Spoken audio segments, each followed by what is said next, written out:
Boa noite, gente abençoada. Você sabia que o Senhor é contigo? Eu quero ler um texto da palavra de Deus para o nosso elevo espiritual. É uma alegria estar aqui mais uma vez com você, para juntos glorificarmos aquele que reina e vive pelos séculos dos séculos. Diz assim a palavra de Deus no Evangelho de João, capítulo 1, verso 29. No dia seguinte, vendo que Jesus vinha em sua direção, João disse: Eis o Cordeiro de Deus que tira o pecado do mundo. Eis o Cordeiro de Deus que tira o pecado do mundo. No Antigo Testamento, quando alguém pecava, deveria fazer uma oferta pelo pecado. E a oferta pelo pecado era pegar um cordeiro sem defeito, o sacerdote fazia isso, imolava o cordeiro, ou seja, sacrificava o cordeiro, pendurava o cordeiro para que o sangue caísse todo sobre uma bacia, e pegava o sangue e aspergia sobre o altar, e aí vinha o perdão do pecado. E isso deveria ser feito constantemente. Havia uma prática de fazer anualmente, mas constantemente deveria ser feito assim. Na Páscoa, que significa livramento, e eu quero desejar a você uma feliz Páscoa. Na Páscoa foi ordenado que matasse um cordeiro e colocasse no umbrais o sangue, no umbrais da casa. E quando o anjo do Senhor passasse, a casa que tivesse o sangue, ele ia passar por cima. Esse é o termo literal para Páscoa, passar por cima. Aquela família ia experimentar o livramento. O seu primogênito não iria morrer. Quando João Batista olha para Jesus e diz que Jesus é o Cordeiro de Deus que tira o pecado do mundo, na mente de João Batista está muito claro a ideia que Jesus é aquele que perdoa os pecados. Jesus é aquele que dá vida a você, a sua família, que liberta todos os seus, livra todos os seus. E ele, de fato, é a nossa verdadeira Páscoa. Então, eu quero convidá-los a orar ao Cordeiro de Deus, que se sacrificou na cruz uma única vez, suficiente para perdoar o meu pecado, do passado, do presente e do futuro. Para perdoar o seu pecado, do passado, do presente e do futuro. Então, eu quero convidá-los, em nome de Jesus, abaixar sua fronte e orar ao Cordeiro de Deus, Jesus Cristo. Em nome de Jesus e para a glória do Senhor. Vamos orar? Em um momento de silêncio, confesse a Deus os seus pecados. Depois de alguns instantes, eu irei quebrar o silêncio e orar audível.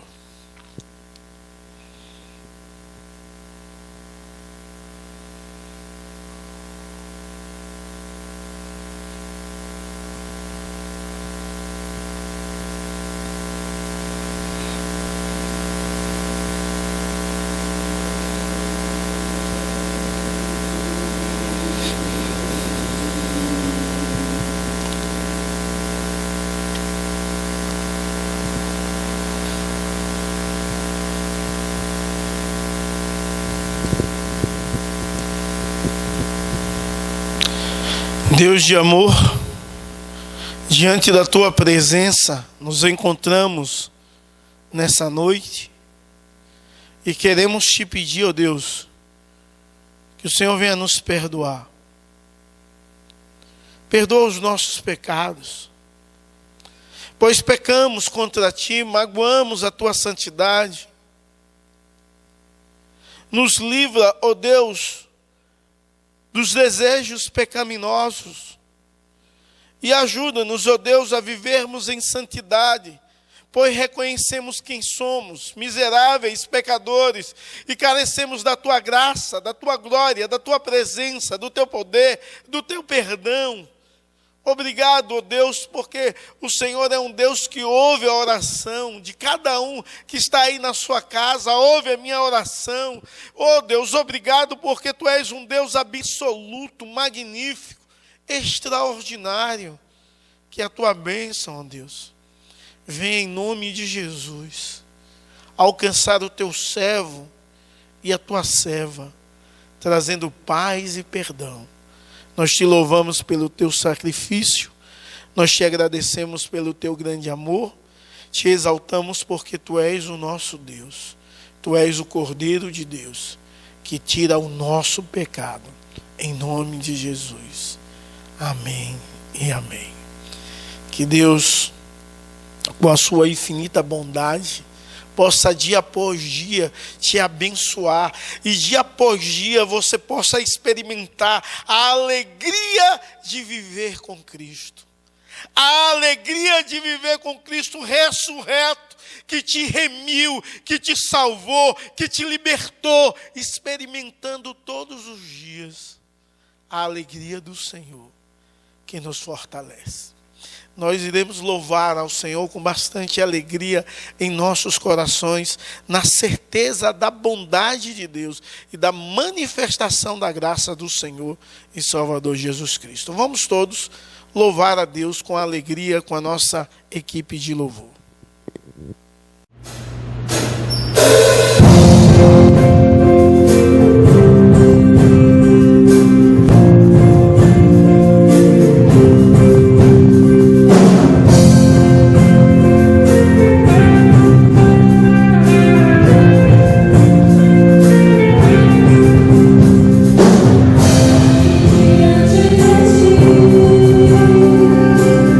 Eu tenho amor no grande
Meus amados, eu quero convidá-los a abrir a palavra de Deus, pois já louvamos ao nosso Deus. Chegou um momento muito especial do nosso culto, de ouvir a voz de Deus. E eu quero convidá-lo a abrir a palavra em 1 Pedro, capítulo 3, do verso 1 ao verso 7. Primeiro livro de Pedro, ou primeira carta de Pedro, capítulo 3, verso 1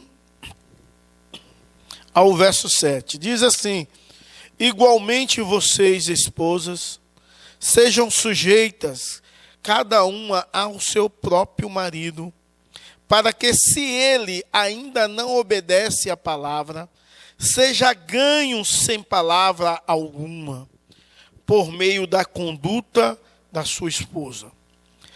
Ao observar o comportamento honesto e cheio de temor de vocês, tenham que a beleza de vocês não sejam exterior, como as tranças nos cabelos, joias de ouro e vestimentos finos, mas que ela esteja no seu interior.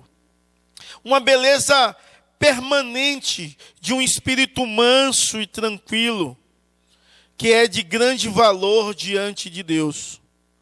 Pois foi assim também que no passado costumava-se enfeitar as santas mulheres que esperavam em Deus, estando cada qual sujeita ao seu próprio marido. Foi o que fez Sara, que obedeceu a Abraão, chamando-o de Senhor, da qual vocês se tornaram filhas, praticando o bem e não temendo perturbação alguma. Verso 7, diz assim: maridos, vocês igualmente, viva a vida comum do lar com discernimento, dando honra à esposa, por ser a parte mais frágil, por ser cordeira da mesma graça da vida. Agindo assim, as orações de vocês não serão interrompidas. Que o Senhor no nosso coração possa aplicar a porção da palavra lida. É interessante esse texto que fala que a mulher é cordeira da mesma graça de vida que o marido. Bom, amados, nós bendizemos e louvamos ao Senhor pela sua infinita bondade, seu amor para com as nossas vidas. Eu confesso que em meio a tanta dificuldade das quais nós vivemos, e descansando tão somente na graça de Deus e no poder dele, eu confesso que eu esqueci que hoje de fato é a Páscoa. E eu poderia quebrar a série e ministrar sobre a Páscoa. E quando eu lembrei, foi ontem à noite, já era tarde, eu decidi continuar a série, entendendo que a Páscoa nós já vivemos constantemente, diariamente, e há uma proposta de aprendermos mais sobre essa série abençoada na primeira carta de Pedro, e hoje o tema é submissão mútua nos relacionamentos. Isso é algo que pouco se fala sobre submissão mútua, porque geralmente nós falamos sobre a submissão da mulher. É claro que o apóstolo Pedro, nesses versos que nós lemos de 1 a 7, os 6 primeiros versos ele vai falar em relação à mulher, e o último verso em relação ao homem. Parece ser uma desproporcionalidade, mas é necessário analisarmos o contexto dos quais essa carta foi escrita. A mulher, ela era tida como um objeto, a mulher não se contava. Então, é necessário que a mulher cristã não possa carregar uma amargura no seu coração, porque ela não era valorizada. Mas, ao mesmo tempo, essa palavra é muito especial aos nossos corações hoje, onde a mulher tenta se valorizar cada vez mais e esquece de quem ela é, do que ela deve viver, como ela deve expressar para a glória de Deus. É claro que a semana passada também nós pregamos sobre submissões nos relacionamentos, mas não era relacionamento marido e mulher. Nós falamos sobre a relação de submissão a toda a autoridade humana, a relação de submissão do servo ao seu senhor, a relação de submissão que deveria nortear a sociedade para que possa viver uma vida boa, tranquila, mansa e feliz. Porém, essa passagem vai falar da submissão da relação mulher e marido, ambos submissos em nome de Jesus e para a glória do Senhor. É claro que Pedro também, lá posteriormente, no capítulo 5, ele vai falar da submissão dos jovens aos velhos. É claro que essa carta ela é atemporal, mas é necessário entender que esse tema, submissão nos relacionamentos, é necessário primeiro compreender o que é submissão. A palavra submisso é um termo militar que significa ocupar o lugar ou a posição abaixo de, ou ocupar um lugar no posto, e tem uma ideia básica de colocar sobre a autoridade ou liderança de. Essa, de fato, é a ideia de submissão. E nós precisamos entender que essa é a ideia primária de submissão. Porém, há outras ideias, etimologicamente também, sobre a palavra submissão. Nos traz também a ideia de estar sobre a mesma missão. Né?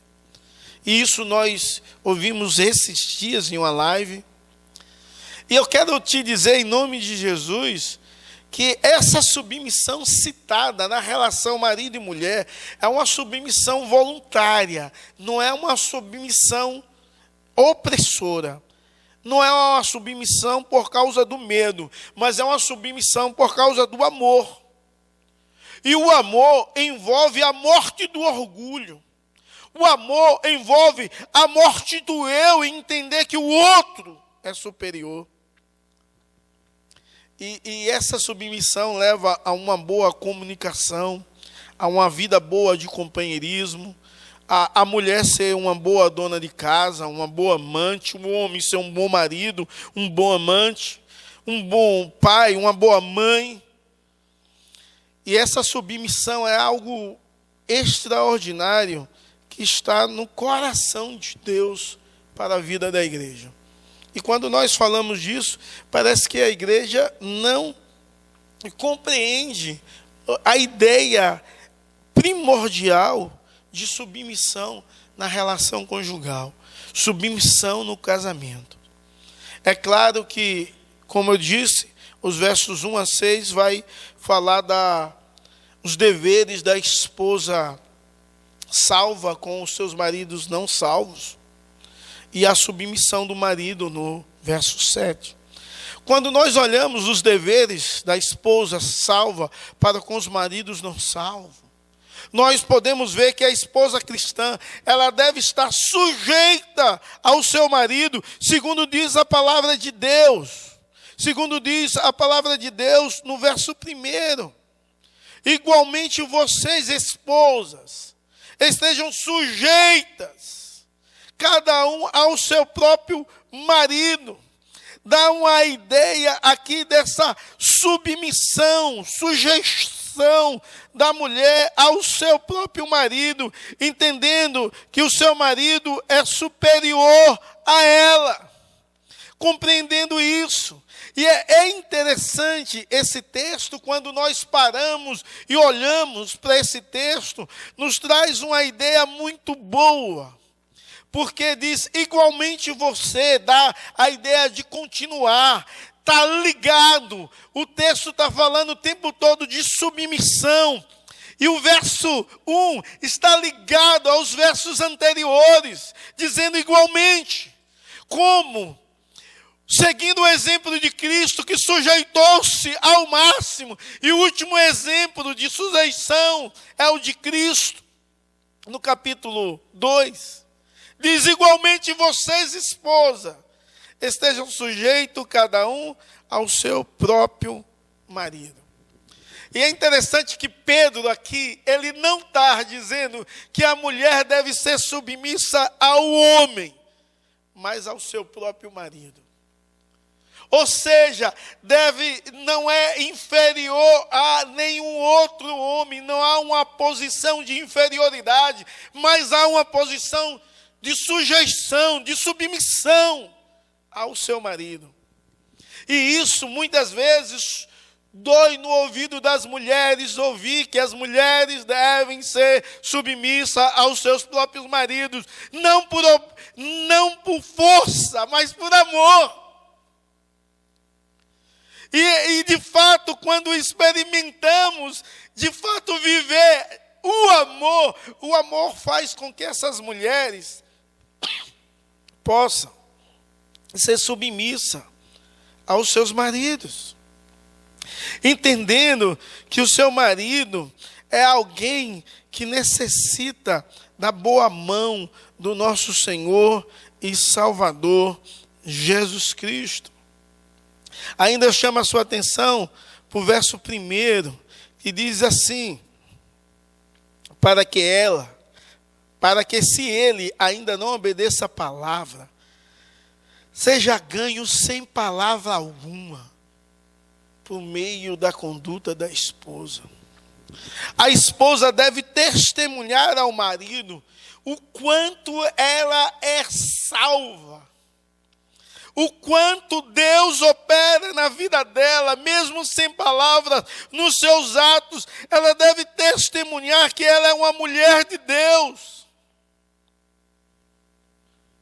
Mesmo sem palavras, a sua atitude de amor para com o seu marido deve constrangê-lo a tal ponto de ver Deus na vida dela. Ou seja, as mulheres devem ganhar os seus maridos não crentes só pelos fatos de testemunhar o amor de Deus para com ele. Eu conheço uma história assim, de uma jovem senhora que testemunhava do amor de Deus pelo marido. Que quando o marido chegava bêbado, eu conheci essa senhora, ela amava, tratava com amor, com carinho. Ele foi constrangido pelo amor de Deus na vida dela. E Magno Malta, quando foi em uma cidade pequenininha lá de Minas Gerais pregar, e o marido dela foi, que nunca tinha ido na igreja, foi por amor a ela ouvir Magno Malta pregar, em uma conferência de 3 dias na praça, aquele homem se rendeu aos pés de Jesus.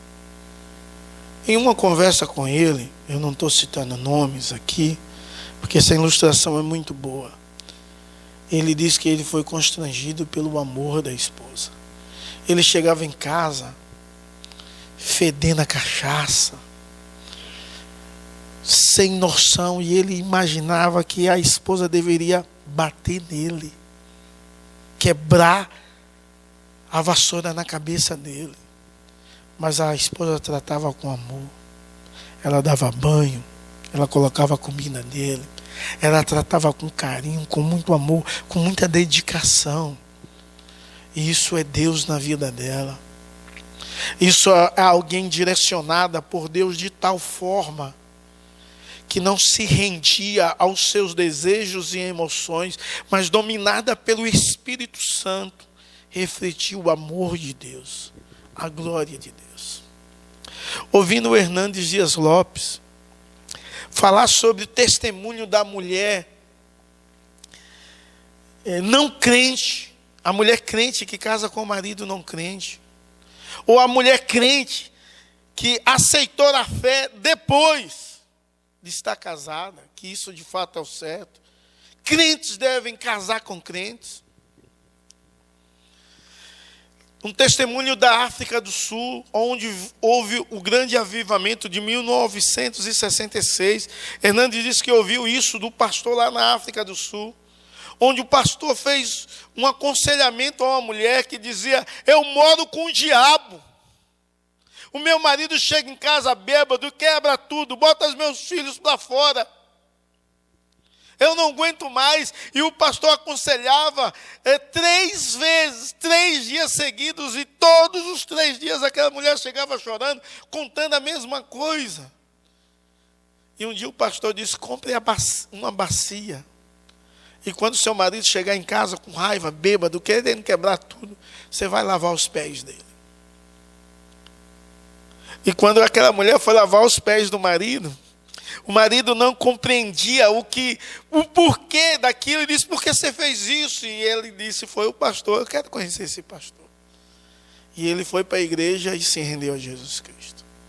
Milhares de testemunhos como esse acontece no Brasil afora, seja no interior de Minas Gerais, ou na África do Sul, ou em qualquer outro lugar. Mas aquela família na África do Sul foi a família que promoveu o avivamento naquela nação, onde havia a ideia de um testemunho magnífico, onde havia um exemplo extraordinário da esposa cristã, exemplo para o seu marido não cristão, e pela sua conduta fez com que ele enxergasse o amor de Deus, que o amor que Deus derrama por nós é um amor incondicional, independe do que você faça. Ele te ama, ele tem tratado você com amor, com carinho, com bondade. Muitas bênçãos de Deus têm alcançado a sua vida por amor. Deus se entregou na cruz por amor a você.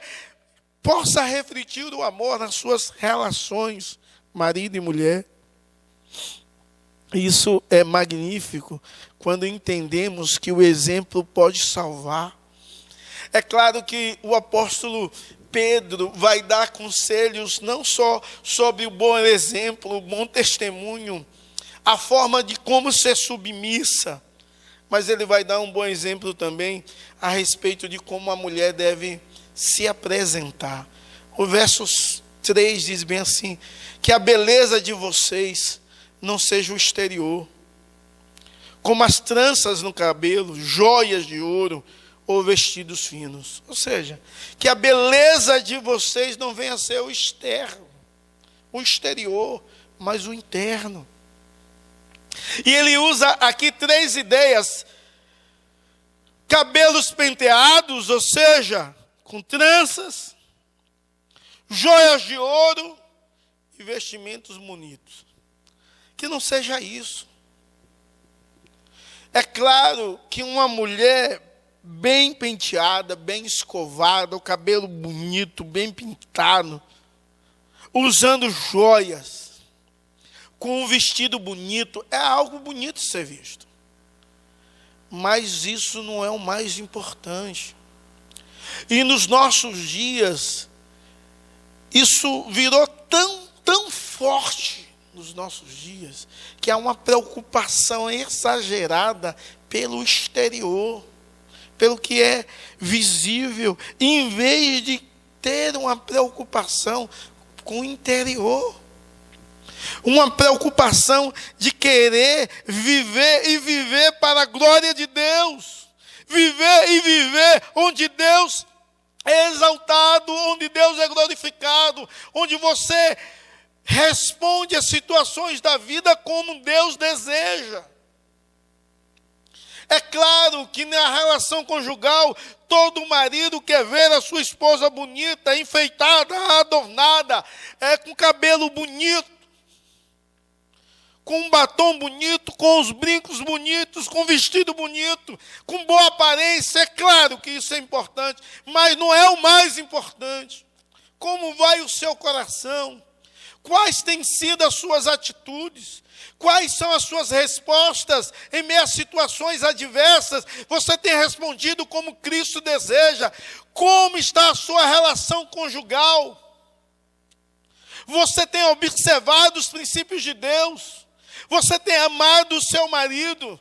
Você tem entendido que você não pode deixar o seu marido de forma vulnerável? Você tem se preocupado com a sua relação física com ele? Você tem sido atraente, sedutora para ele? Nos nossos dias, há uma distorção disso tudo. E a verdade é que a palavra de Deus deve ser vivida e expressada por cada um de nós, em nome de Jesus. Ou seja, então, o verso 4 quer dizer que as mulheres, elas devem destacar na sua vida a espiritualidade interior para o seu marido. Ou seja, é claro, jovem, adolescente que deseja namorar, é claro que é bom namorar com uma menina bonita. Mas como é o coração dessa menina? Porque o mais importante é o interior dela. Ela é cristã? Ela vai ser submissa? Ela é submissa aos seus pais? Porque se não for, já olhe de cara, é uma pessoa ruim para namorar, para construir uma relação. Você tem de querer alguém que valoriza a espiritualidade. Alguém que entende que a espiritualidade é algo muito importante. E a retrato disso, o apóstolo pega os versos 5 e 6 e diz que as mulheres, elas devem seguir o exemplo das mulheres antigas. Ou seja, santas mulheres de Deus do Antigo Testamento, que alcançaram um ponto de santificação progressiva, que eram maduras, o suficiente, que se sujeitava verdadeiramente aos seus maridos. Mulheres que esperavam em Deus, esperavam no tempo de Deus, na forma certa, na hora certa, Deus vai agir. Mulheres que acreditavam no poder de Deus, na transformação de Deus, na manifestação da graça de Deus no seu lar.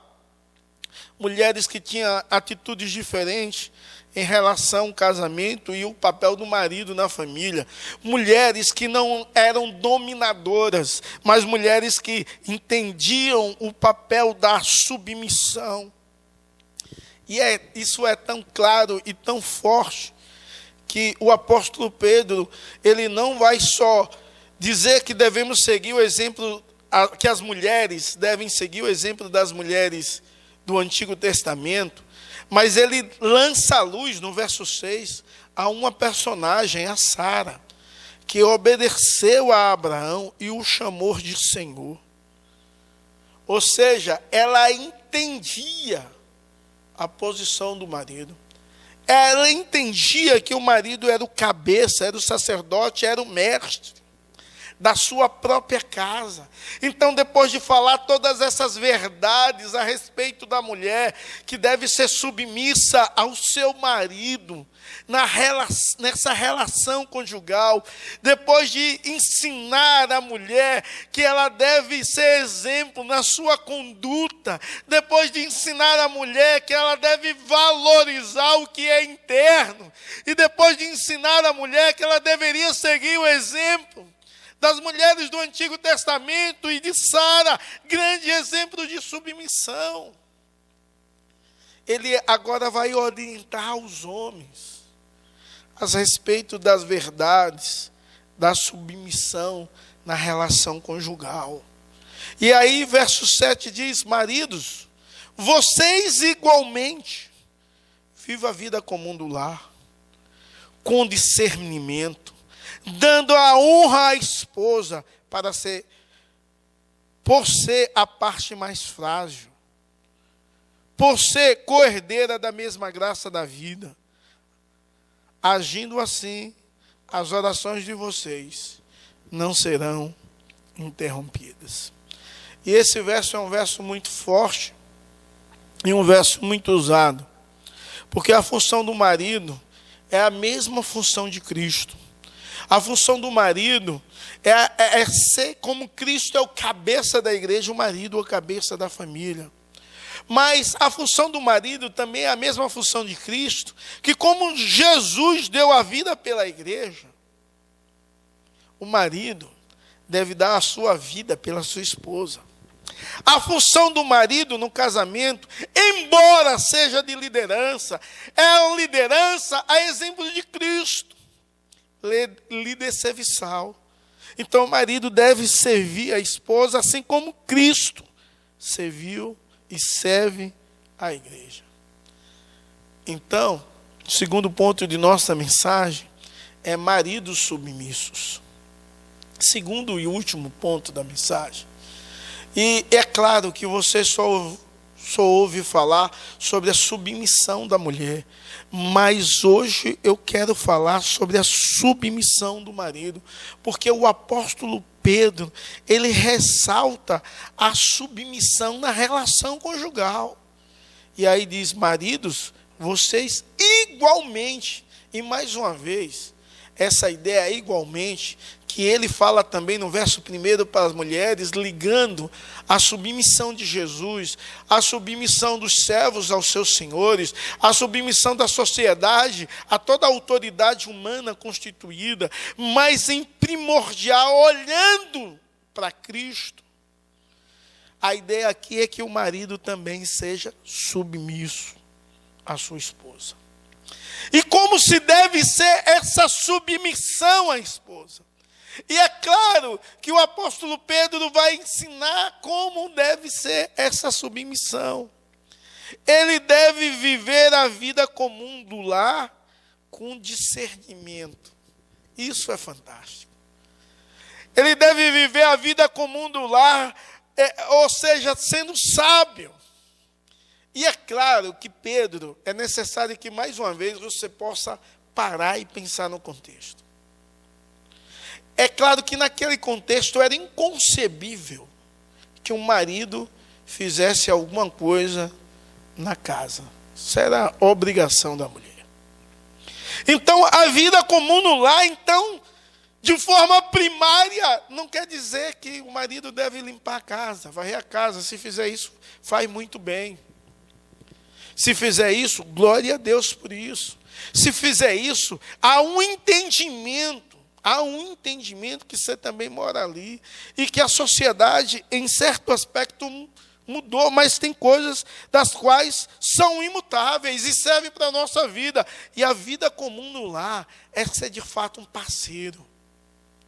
Parceiro da mulher, em todo momento, em toda situação, em toda circunstância. De fato, ser parceiro é suprir as necessidades físicas, espirituais e emocionais da sua esposa. Ser parceiro é ajudar na criação dos filhos. Ser parceiro é estar presente. Ser parceiro não é ser omisso. Ser parceiro não é só ser o provedor de dar o dinheiro e esquecer dos restos.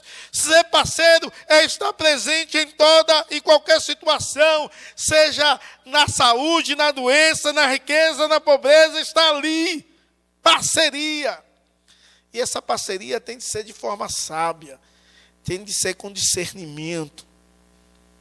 É necessário que o homem possa aprender a honrar a esposa como um vaso mais fraco, tratando a esposa com dignidade, não como uma escrava, não como alguém que deve obedecer incondicionalmente ao seu marido.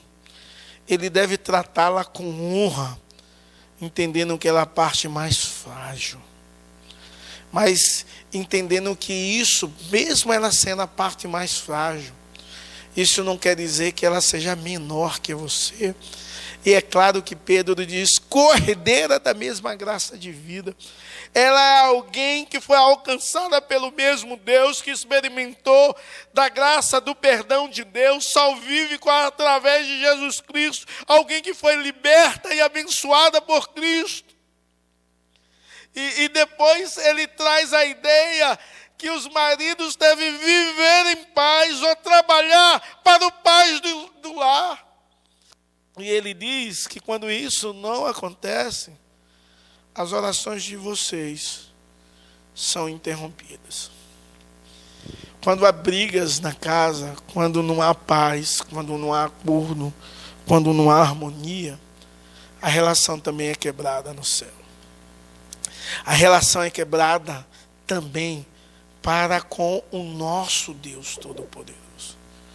Quando isso não acontece, as suas orações são interrompidas. Ou seja, você pode orar e Deus não vai ouvir a sua oração.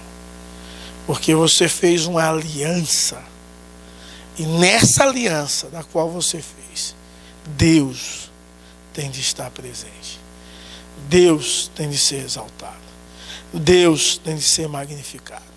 Deus tem de ser honrado com o papel certo do homem e o papel certo da mulher. Que o Senhor Jesus Cristo vos abençoe com toda sorte de bênçãos espirituais e que a graça do Senhor e Salvador Jesus Cristo possa invadir e alcançar o seu coração. Nas suas relações haja sempre submissão, uma submissão movida pelo exemplo de Cristo, uma submissão movida pelo amor, uma submissão movida para que a glória de Deus possa aparecer através de você.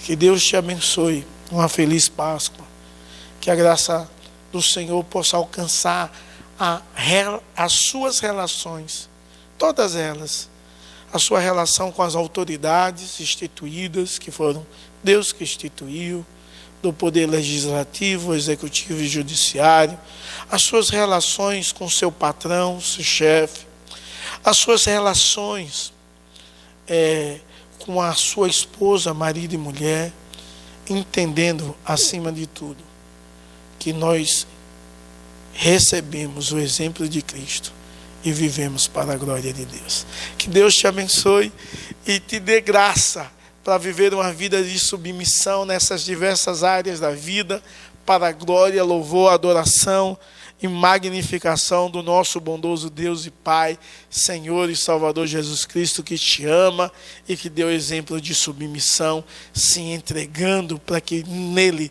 você pudesse ter vida. Deus está contigo. Viva para a glória dele. Expresse as atitudes de Cristo, para que Cristo seja conhecido através de você. Vamos orar? Senhor, nós te louvamos e te agradecemos pela tua bondade, pelo teu amor. Te louvamos e te agradecemos por esse culto. Sabemos, ó Deus, que o Senhor está conosco e sabemos que a tua presença é muito real sobre as nossas vidas.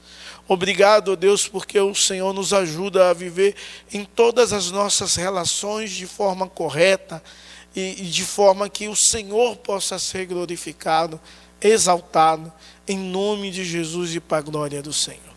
Que a tua graça, ó Deus, venha nos ajudar a viver.